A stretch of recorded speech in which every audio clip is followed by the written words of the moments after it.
Hi, and welcome back to the JavaFX course.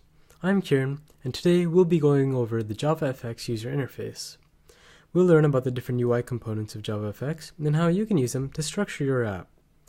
To start off with, every library of code usually has some sort of consistent styling in their names of their variables and classes to make things easy to understand.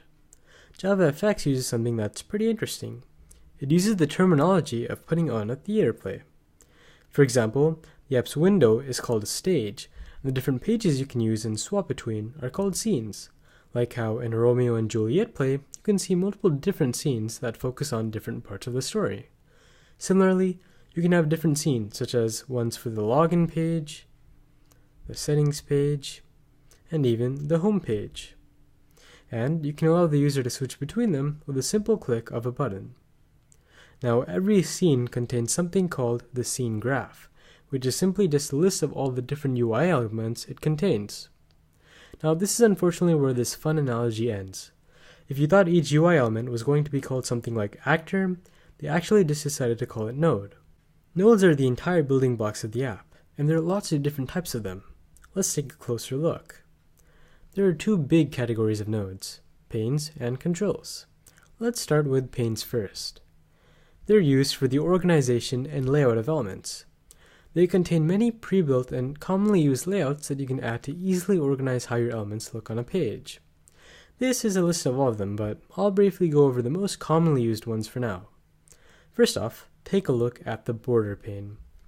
This is a very common structure, and it allows you to have multiple features and views in your app displayed at different sections, such as the top, bottom, left, right, and center. We can even see this being used in our code editors, like IntelliJ and Eclipse. You can also see a very simple version of it in Google Slides.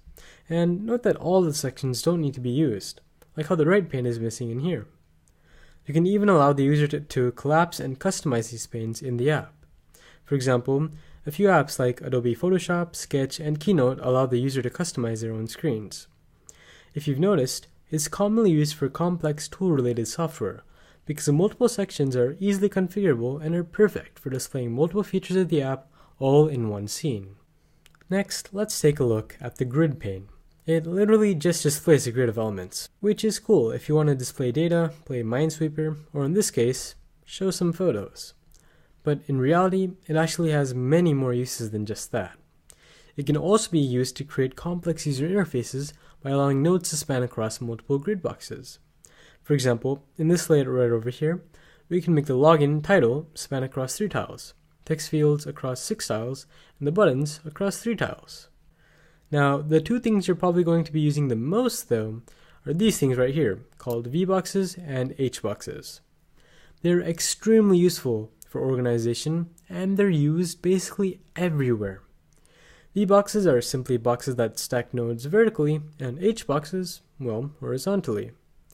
Essentially, they can create rows and columns of UI elements. And although we used grid pane for the previous layout, we can actually replicate these two designs even easier with a simple V-box. Now, the most cool and important part of laying out user interface elements is that you can stack pane after pane on top of each other as many times as you want. This can be extremely useful for complex layouts. For example, you might want to use a border pane for the base of your application, but then add a grid pane for your center, a V-box for the left and right, and an H-box for the bottom and top.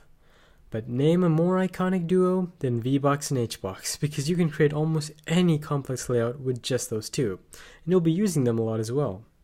As an example, just take a look at this. Here we have an overview card of Rick Sanchez. To create it, we'll first start off with an H-box. The profile picture goes on the left, with the description on the right. Then we'll stack on a V-box for all the text and labels.